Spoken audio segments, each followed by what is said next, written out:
Hello दोस्तों, good evening. दोस्तों, मैं हूं सचिन साहनी और आप सभी लोगों का साहनी क्लासेस में स्वागत करता हूं। दोस्तों, ये साहनी क्लासेस के तरफ से आपको टीजीटी पीजीटी ऑनलाइन क्लासेस अब स्टार्ट होने वाली है और जिसकी सूचना देने के लिए दोस्तों मैंने ये वीडियो बना रहा हूं, है ना। मैं आपको बता दूं, मैं हूं सचिन साहनी और मैंने एमकॉम क्वालिफाई किया हूं 2013 में और मेरा बीएड भी है। ठीक है दोस्तों, और इसके साथ में दोस्तों मैं सीए भी कर रहा हूं और आपको ये भी बता दूं कि मेरे पास पढ़ाने का जो अनुभव, चूँकि लोगों को एक होता है कि जानकारी चाहिए सर कि आपके पास क्या जानकारी है ना। तो एक्सपीरियंस की बात करते हैं दोस्तों, तो मैंने 2012 से लेकर मैंने 14 तक सीए फाउंडेशन के लिए पढ़ाया है। ठीक है, सीपीटी जिसको बोलते हैं। और इसके बाद 2013 के लिए दोस्तों मैंने टीजीटी पीजीटी पढ़ाई है और 2016 के लिए भी मैंने टीजीटी पीजीटी पढ़ाई है।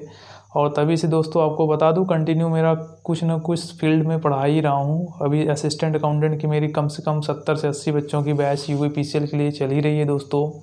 ठीक है, तो इसी के सीरीज़ में ये हमारा टीजीटी पीजीटी का भी बैच स्टार्ट हो रहा है और जिस भी हमारे भाई को, साथी को ज्वाइन भी करना होगा वो मुझसे कांटेक्ट कर सकते हैं। ठीक है, और बाकी तो दोस्तों आपको बहुत सारे गाइडेंस और वीडियोस और लेक्चर्स के भी वीडियोस आपको काफ़ी मिलते रहेंगे, हेल्पफुल रहेगा आपके लिए। तो उसके लिए दोस्तों आप मेरे चैनल को सब्सक्राइब कर सकते हैं और बेल आइकन भी प्रेस करके रखेंगे, तो किसी भी टाइप की इंफॉर्मेशन अगर मैं देता हूँ, वीडियोज़ अपलोड करता हूँ, तो वो प्रॉपर आपको दोस्तों ये वीडियोज़ के नोटिफिकेशंस मिलते रहेंगे। ठीक है, तो दोस्तों बस ये इन्फॉर्मेशन देना था और हम आज कुछ टॉपिक्स भी लाए हैं जो कि टीजीटी पीजीटी के एग्ज़ाम के लिहाज से बहुत ही इम्पोर्टेंट है। आप देखेंगे इसी जो आज हमने बताना है, इस टॉपिक से दोस्तों आपको बता दें कम से कम 2 से 3 क्वेश्चन आपको टीजीटी के एग्ज़ाम्स में तो 100% श्योर है, हर बार ही आता है। ठीक है, आप एनालाइज कर लेना, देख लेना यहाँ से कितने क्वेश्चंस आते हैं। ठीक है, तो आइए दोस्तों स्टार्ट करते हैं और देखते हैं क्या टॉपिक है। हमने लिया दोस्तों कंपनी अकाउंट। ठीक है, कंपनी अकाउंट में क्या होता है दोस्तों कि सबसे पहले हम डायरेक्ट शेयर और डिबेंचर्स को इशू कराना, एंट्री पास करना, ये सब चीज़ें नहीं करते। हम पहले तह तक जाते हैं। अभी हम आपको बताएंगे कि बता दो कि विंडो ड्रेसिंग्स वगैरह क्या होते हैं। ठीक है, कंपनी में बहुत सारी चीज़ें होती हैं, थ्योरेटिकल पोर्शन। चूँकि हमें टीजीटी के पॉइंट ऑफ व्यू से अगर देखें दोस्तों, तो थ्योरी हमारे लिए मोस्ट इंपॉर्टेंट होती है, ना कि प्रैक्टिकल। इसलिए हम प्रैक्टिकल फेज को तो देखेंगे ही देखेंगे, जहाँ पे हमें शेयर को फॉरपीच करना है, इशू करना है, री इशू करना है, कई सारी चीज़ें हैं, रिजर्व निकालना है, तो कई सारी चीज़ें होती हैं। बट वो हमारे लिए इंपॉर्टेंट टीजीटी के पॉइंट ऑफ व्यू से नहीं है, बट पीजीटी के पॉइंट ऑफ व्यू से दोस्तों होता है। मोस्ट इंपॉर्टेंट क्या है कि थ्योरी, टीजीटी के लिए मोस्ट इंपॉर्टेंट हमारे लिए होती है दोस्तों थ्योरी, जो कि 90% चीज़ें थ्योरी से आती हैं, तो थ्योरी इंपॉर्टेंट है। ठीक है, तो थ्योरी में चीज़ें बहुत हैं, लेकिन आज यहाँ पे जो आप देखेंगे ये एक तो समरी के फॉर्म में है, इंट्रोडक्टरी ही है, बट इम्पॉर्टेंट है दोस्तों। ठीक है, तो चलिए देखिए क्या है। यहाँ मैं बात कर रहा हूँ कि कंपनी अकाउंट्स के बारे में। तो सबसे पहले मीनिंग होती है दोस्तों कि कंपनी क्या है। ठीक है, कंपनी क्या है, व्हाट इज कंपनी, कंपनी के मीनिंग्स क्या हैं। तो अगर बात करें कंपनी की, तो हमारी कंपनी अधिनियम में जो मीनिंग बताई गई है कंपनी की, वो कंपनी के बारे में क्या कहती है कि कंपनी का मतलब क्या है। Company means a company which are incorporated under the companies act 2013 or any previous company. ठीक है, कोई एक ऐसी कंपनी हो जो कंपनी अधिनियम 2013 के अंतर्गत क्या हो, रजिस्टर्ड हो, या फिर कोई ऐसी कंपनी हो जो पहले के लॉ के अंतर्गत क्या हो दोस्तों, वो रजिस्टर्ड हो या पंजीकृत हो, या फिर हम बोलते हैं इसको एग्जिस्टिंग कंपनी, है ना। अब इस मीनिंग से आपको क्या पता चला कि कंपनी की कोई स्पेशल आपको जो है फीचर्स पता चले क्या, नहीं ना। सिर्फ इतनी सी बातें कह दी गई कि कंपनी का क्या मतलब है, जो कंपनी हमारी पंजीकृत हो। ठीक है, कहाँ पे पंजीकृत हो, अधिनियम के अंतर्गत हो। तो यहाँ से कोई क्लियर हमें मैसेज नहीं मिल पाता है। तो कंपनी से रिलेटेड दोस्तों बहुत सारे केसेस हैं, जबकि आगे हम पढ़ाएंगे तो आपको कंपनी के, इस कंपनी पर डिपेंडेंट बहुत सारे केस मैं बताऊँगा कि किस केस में क्या डिसीजन दिए गए। ठीक ना, तो यहाँ पर आप देखिएगा कि कंपनी के जो केसेस लगे हैं, उस केसेस में कोर्ट के द्वारा बहुत सारे डेफिनेशंस दिए गए हैं, कंपनी के मीनिंग्स बताए गए हैं, कंपनी का क्या मीनिंग होता है। ठीक है, तो कंपनी के मीनिंग में ये बताया गया कि कंपनी क्या है, कोर्ट के द्वारा क्या डिफिनेशन दिया गया कि कंपनी मीन्स क्या है कि company is an artificial person. हम बोले तो कंपनी क्या है, एक आर्टिफिशियल पर्सन है, कृत्रिम व्यक्ति है। कंपनी क्या है, एक कृत्रिम व्यक्ति है। हैविंग परपेचुअल सक्सेशन मतलब कि उसका क्या है, एक अवच्छिन्न जो है अस्तित्व होता है। अवच्छिन्न अस्तित्व, परपेचुअल सक्सेशन का मतलब मैं बताऊंगा अभी क्या होता है, और साथ में क्या होता है, कॉमन सील होता है। ठीक है, तो आइए यही चीज़ है, मैं यहाँ पे डिटेल में बताता हूँ। कंपनी के मीनिंग के बारे में मैंने ऑलरेडी बता दिया। कंपनी का अर्थ क्या होता है, एज पर सेक्शन 2। मैंने दोस्तों सेक्शन वाइज मैं बता रहा हूँ, चूँकि इंपॉर्टेंट है। कभी कभी सेक्शंस भी एक आध पूछ लिए जाते हैं, बहुत ना के बराबर मान चलो, बट एक आध क्वेश्चन आते हैं। ठीक है, तो मुझे बेसिकली दोस्तों मैंने टीजीटी पीजीटी जो पढ़ाई थी, हिंदी के भी बच्चे ज़्यादा थे। ठीक है, मेरे पास जो बच्चे थे 2016 में लगभग 70 बच्चों की मेरी बैच थी। ठीक है, ऑफलाइन में। वहाँ पर क्या थे कि वहाँ पर मुझे मेरे 70 बच्चों में सिर्फ मात्र 3 और 4 बच्चे इंग्लिश मीडियम के थे। ठीक है, मतलब 3-4 बच्चे इंग्लिश मीडियम के थे, टोटली हिंदी के थे। इस वजह से मेरे पास जो मटेरियल्स अभी भी अवेलेबल हैं वो टोटली हिंदी में अवेलेबल हैं। इंग्लिश वालों को मैं अलग से सपोर्ट कर सकता हूँ। ठीक है, तो बट चीज़ें क्या है दोस्तों, मुझे आसान होती है इंग्लिश में पढ़ाना, क्योंकि मैं भी सारी चीज़ें इंग्लिश में ही पढ़ा हूँ। बट हिंदी की वजह से चीज़ें जो है हिंदी में मुझे क्या करना पड़ा, प्रिपेयर करना पड़ा है। कोई बात नहीं, आओ सबको मिलेगा, ऐसा कुछ नहीं है।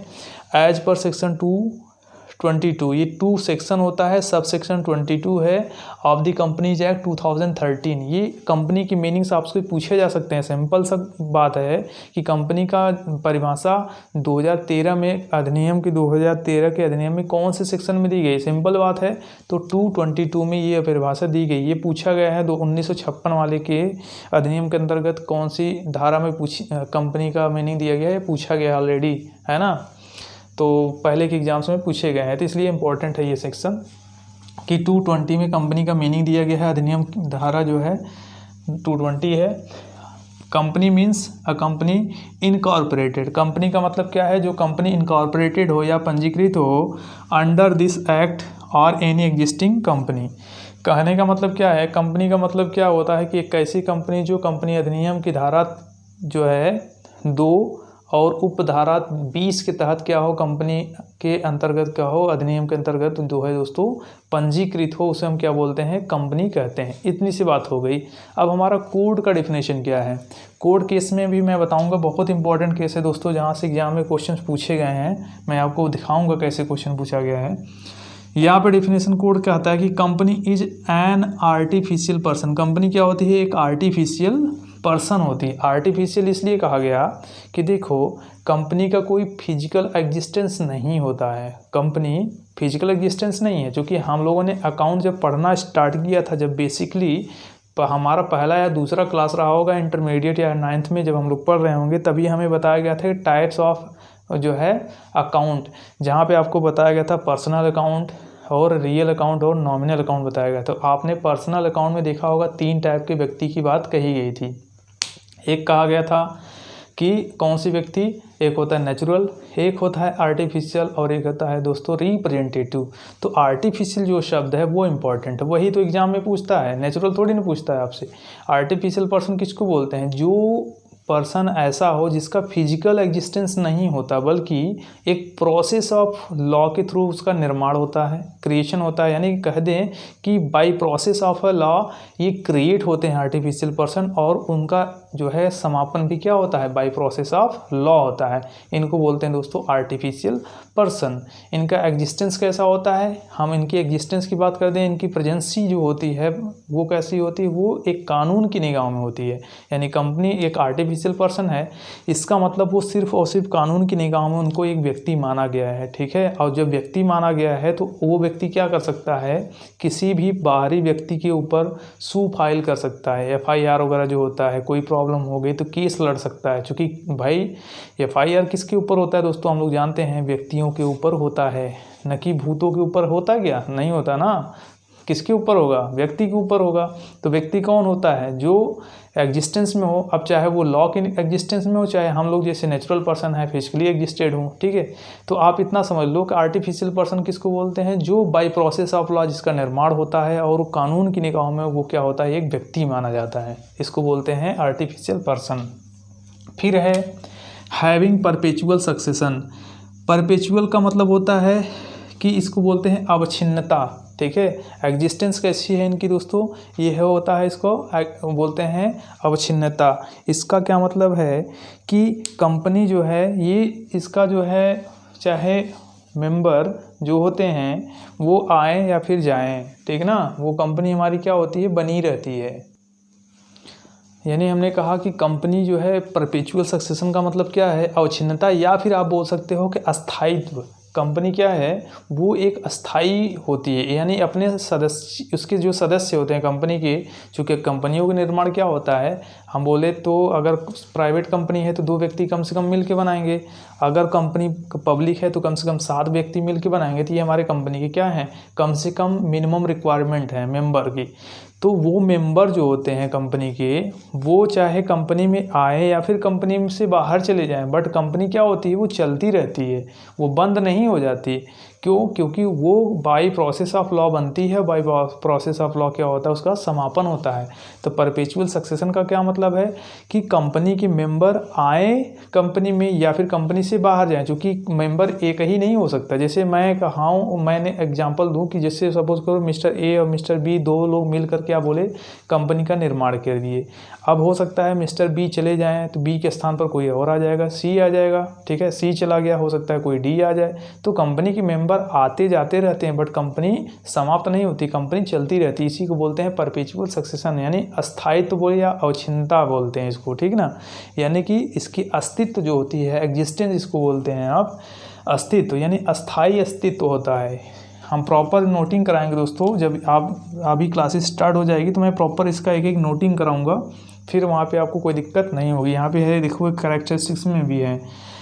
फिर है with common seal. Common seal का मतलब क्या, चूँकि कंपनी हमारी क्या है, एक लॉ के हिसाब से कहा गया ये व्यक्ति है, फिजिकल तो एग्जिस्ट नहीं करती कंपनी, इसलिए ये सिग्नेचर्स जो होते हैं ना, सिग्नेचर जिसको आप सील मोहर बोलते हैं, मोहर होता है कंपनी का, वो ही सबसे बड़ा प्रमाण होता है कंपनी के सिग्नेचर का, तो उसको बोलते हैं कॉमन सील। ठीक है, common seal and created by process of law and can be put to end by process of law. यानी कंपनी का पूरी कहानी क्या हो गई कि कंपनी हमारी क्या है, एक आर्टिफिशियल पर्सन है, और जिसका निर्माण क्या होता है, company is an artificial person, मतलब कंपनी एक कृत्रिम एंड वैधानिक व्यक्ति भी बोल सकते हैं, व्यक्ति है। एंड हैविंग परपेचुअल सक्सेशन, मतलब इसका अस्थायी अस्तित्व होता है, विथ कॉमन सील, और इसका क्या होता है, एक सार्वमुद्रा होता है। कॉमन सील का मतलब सार्वमुद्रा।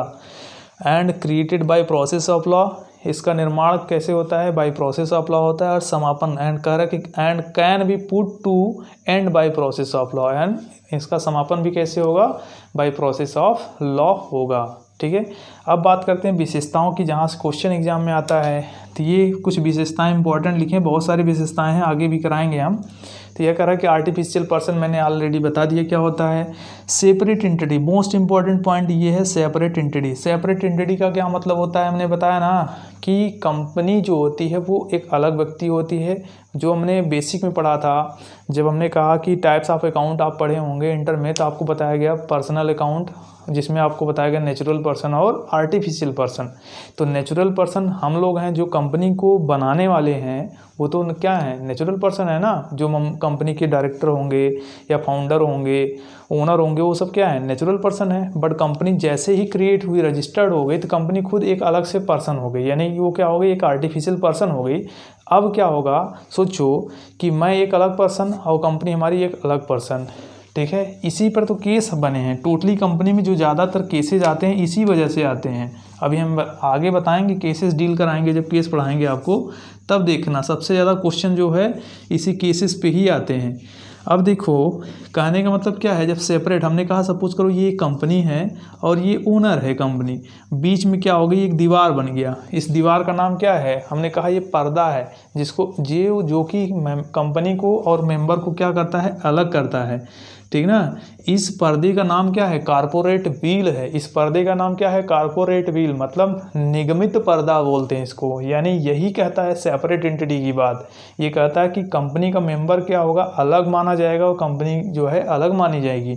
इसी वजह से दोस्तों, जो ये मेंबर कंपनी में इन्वेस्टमेंट करता है, वो कंपनी के लिए क्या हो जाती है, लायबिलिटी होती है। जैसे कहा कैपिटल, और कंपनी से जब ये कोई पर्सनली यूज के लिए निकालता है तो क्या बोलते हैं इसको, ड्राइंग। इसीलिए कहा गया है, क्योंकि कंपनी जब हम कहते हैं जब मैं एक अलग पर्सन हूँ, तो मैं जब अलग पर्सन हूँ, कंपनी अलग पर्सन है, तो मैं जब भी कंपनी को कुछ दूंगा तो कंपनी के लिए वो क्या होगी, लायबिलिटी ही ना होगी। और मैं जब भी कंपनी से कुछ निकालूंगा तो वो मेरे लिए लायबिलिटी होगी, न कि कंपनी के लिए लायबिलिटी होगी। तो कंपनी क्या करेगी कि मैंने जो कंपनी को दिया है उसी में से वो घटा देती है। यही तो है कहानी का पूरे अकाउंट की, तो ये कॉन्सेप्ट्स हैं। तो सेपरेट एंटिटी की वजह से ही क्या होता है कि पूंजी और ड्राइंग्स ये सब क्या हैं, आपके लायबिलिटीज़ माने जाते हैं। कैपिटल और ड्राइंग्स जो है क्या किए जाते हैं, कैपिटल से घटा दिए जाते हैं, ठीक ना। बात करते हैं परपेचुअल सक्सेशन। मैंने बताया कि कंपनी जो है, कंपनी के मेंबर आए या फिर कंपनी के मेंबर कंपनी से बाहर जाए। बोले तो मेंबर ऑफ अ कंपनी में कम और go out but company goes on for ever. हम बोलते हैं कंपनी क्या है, चलती रहती है, फॉर एवर मतलब सदैव चलती रहती है, उसके मेंबर से कोई मतलब नहीं है। यही तो है इसकी परपेचुअल एग्जिस्टेंस की बात। कॉमन सील मैंने बता दिया, मोहर होता है। लिमिटेड लायबिलिटीज़, ये लिमिटेड लायबिलिटीज़ दोस्तों बता दें, कंपनी की लिमिटेड लायबिलिटी नहीं होती। ये जो लायबिलिटी बात कही गई है ये मेंबर की बात कही गई है। जो मेमोरेंडम के अकॉर्डिंग जो कंपनी का मेमोरेंडम बनता है, आगे हम लोग कंप्लीटली पढ़ेंगे मेमोरेंडम आर्टिकल्स, ठीक है। मेमोरेंडम और आर्टिकल से रिलेटेड क्या केसेस हैं, वो सारे केसेस को डील किया जाएगा, ठीक है। तो ये सब जो चीज़ें होती हैं वो हमने कहा कि लिमिटेड लायबिलिटीज़, यानी कंपनी की जो लायबिलिटी होती है वो कंपनी की लायबिलिटी लिमिटेड नहीं होती है, कंपनी के मेंबर की लायबिलिटी लिमिटेड होती है। तो यहाँ जो लिमिटेशन की बात कही गई है, मेंबर्स की बात कही गई है कि कंपनी के जो मेंबर होते हैं वो मेमोरेंडम में जो भी उन बातें लिखी होती हैं उसी के हिसाब से उनको क्या किया जाता है, लिमिटाइज किया जाता है। चाहे वो शेयर की बातें हो, चाहे वो गारंटी की बातें। अभी टाइप्स ऑफ कंपनी यहाँ पे हमने लिखा है, बताएंगे यहाँ पे भी, ठीक ना। फिर है नॉन अ सिटीजन, यानी कंपनी क्या है, एक सिटीजन नहीं है। जिस तरीके से हम लोग एक व्यक्ति हैं, कंपनी उस तरीके से एक सिटीजनशिप नहीं होता उसके पास। वो कंपनी क्या होती है, सिर्फ कानून की निगाहों में एक व्यक्ति मानी जाती है, ठीक है। अब बात करते हैं types of company. Types of company में दोस्तों आप देखिएगा, ये इम्पॉर्टेंट है, जहाँ से आपको एग्ज़ाम में डेफिनेटली श्योर है 100% दोस्तों यहाँ से 1 से 2 क्वेश्चन आपको देखने को मिलता है, ठीक ना। आपको ये भी मैं बता दूं, सिर्फ इतने ही प्रोसेस से आप देखेंगे 2013 के एग्ज़ाम में आप देखोगे कम से कम 6 से 7 क्वेश्चन सिर्फ इतने से ही मिलेगा। टीजीटी एग्ज़ाम में दावे के साथ कहता हूँ, आप उठा के पेपर देख लो, ठीक है। तो 100% आपको मिलेगा। और रेम्यूनरेशन से आया था, कौन से रेम्यूनरेशन, डायरेक्टर्स के रेम्यूनरेशन के बारे में बात कही गई है, जो 5%, 10%, 1%, 2% जो होता है, मैक्सिमम 11% होता है, वो सारी चीज़ें बात होगी, है ना। तो आते हैं चार्टर कंपनी है, पहली हमने जो कैटेगराइज किया है, पहला कंपनी क्या है हमारा, चार्टर्ड कंपनी, ठीक है। पहला कंपनी कौन सा है, चार्टर्ड कंपनी। तो ये जो चार्टर्ड कंपनी होता है, जब कंपनी अधिनियम दोस्तों नहीं हुआ करती थी, जब कंपनी अधिनियम हमारी नहीं थी, या फिर बोले तो इंडिया में जब शासन नहीं था, गवर्नमेंट नहीं था, तो क्या होती थी, ब्रिटिश गवर्नमेंट्स के रूल हुआ करते थे। तो वहाँ पर उनके जो है मतलब चार्टर आता था, बोले तो अधिनियम उनका जो कहा जाता था आता था, उसको बोलते थे चार्टर, ठीक है। वो शाही आज्ञा पत्र जिसको बोलते हैं, तो उसी को कहा गया शाही कंपनी। तो शाही आज्ञा पत्र आता था, उसी को बोला जाता था शाही, जो है आज्ञा पत्र के हिसाब से जो कंपनी बनती थी उसको शाही कंपनी बोलते थे। जैसे एक कंपनी बनी थी सन 1600 में बनी थी, ये कंपनी आई थी ईस्ट इंडिया कंपनी जिसको आप बोलते हैं। ये हमारी ये क्या है, शाही कंपनी का एग्जाम्पल है। और ये आज के टाइम में बेकार है, कोई मतलब नहीं है, बट एग्जाम में पूछ सकता है आपसे कि शाही कंपनी कौन किसको बोला जाता है, एक बार पूछा गया है, ठीक है। अब बात करते हैं रजिस्टर्ड कंपनी। तो रजिस्टर्ड कंपनी की जब भी बात होगी तो वो 2013 अधिनियम की अंतर्गत जो पंजीकृत हैं, या फिर उससे पहले जो पुरानी अधिनियम थी उसमें जो पंजीकृत हैं उससे संबंधित बात होगी। इसमें भी फर्दर हम लोगों ने डिवाइड किया है on the basis of member और on the basis of liability. Member के हिसाब से मैंने आगे बांटा है प्राइवेट कंपनी और पब्लिक।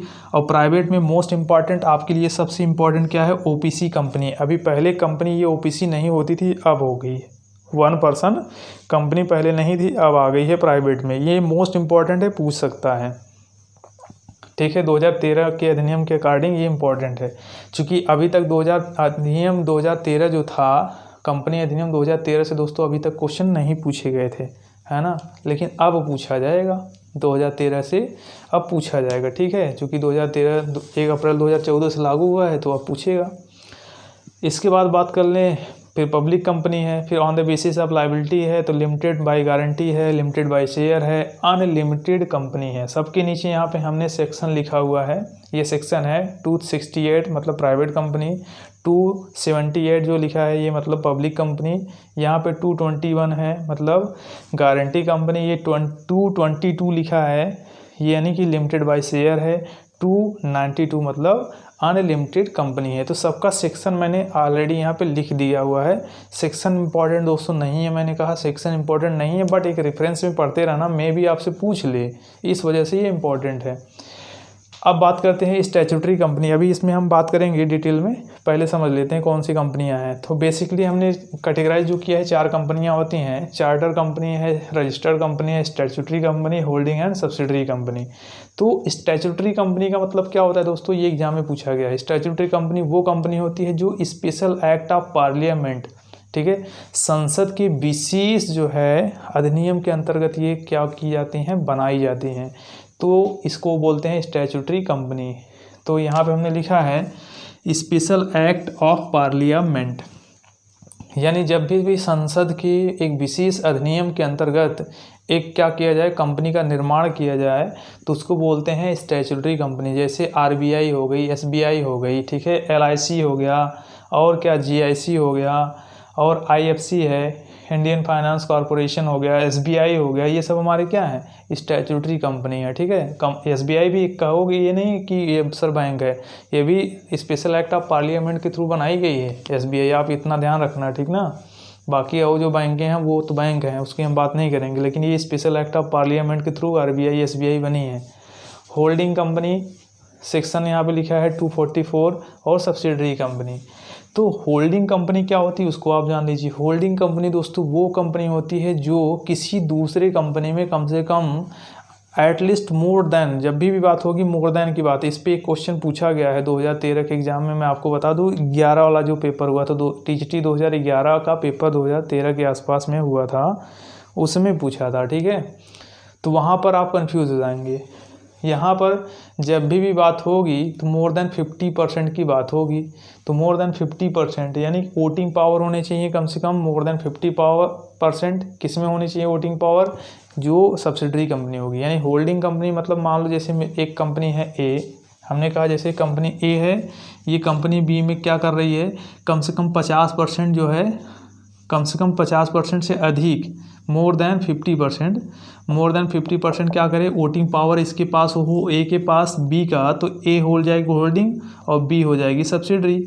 या फिर बोले तो ए के पास जो है बी की 50% से अधिक क्या हो, शेयर हो, 50% से अधिक जो है शेयर होगा, कौन सा शेयर, इक्विटी शेयर, तभी भी ए होल्डिंग होगी और बी क्या हो जाएगी, सब्सिडियरी हो जाएगी।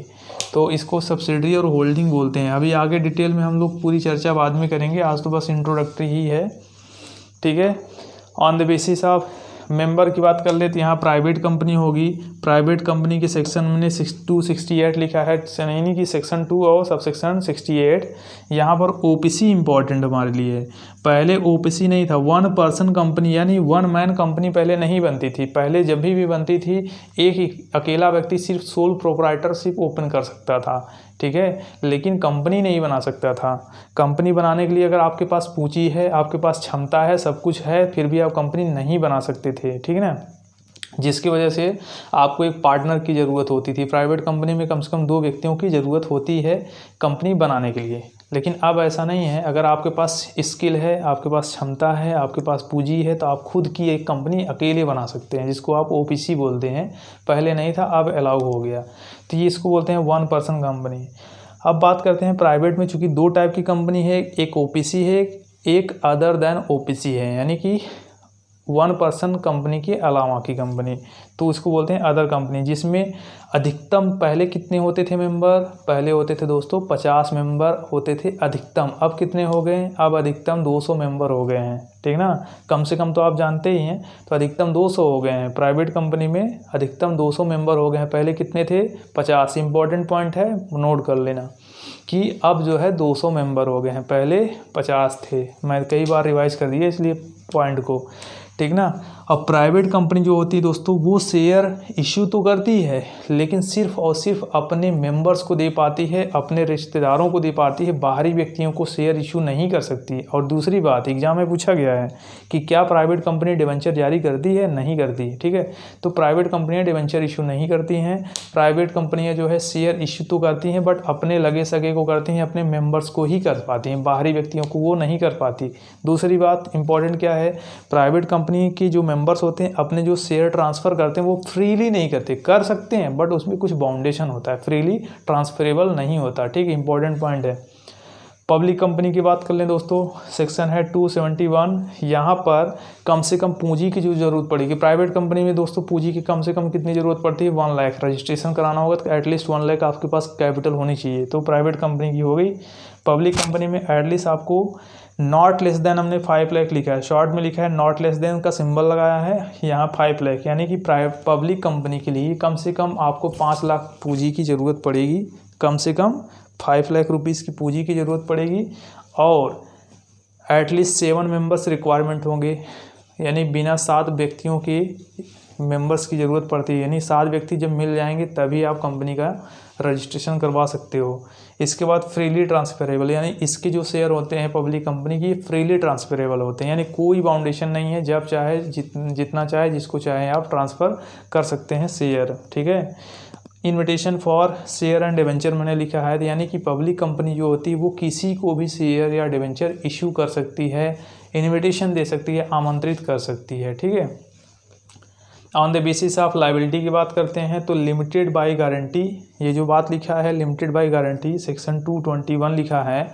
यहाँ पे गारंटी का मतलब क्या है, जो मेंबर कंपनी का सपोज करो शेयर होल्ड कर रहा है, खरीद रहा है। ठीक है, अब क्या है यहाँ पर बात कही गई है कि लिमिटेड बाय गारंटी, यानी कि वो जितनी गारंटी देता है, शेयर लिया ना तो गारंटी दिया कि मैं इतने रुपए तक ही जो है भुगतान करूंगा। ठीक है, इस शेयर के पीछे, तो उसकी लायबिलिटी फिक्स हो गई, तो लिमिटेड बाय गारंटी हो जाएगा। ठीक है, तो गारंटी जितना देगा उतना उसकी लायबिलिटी रहेगी।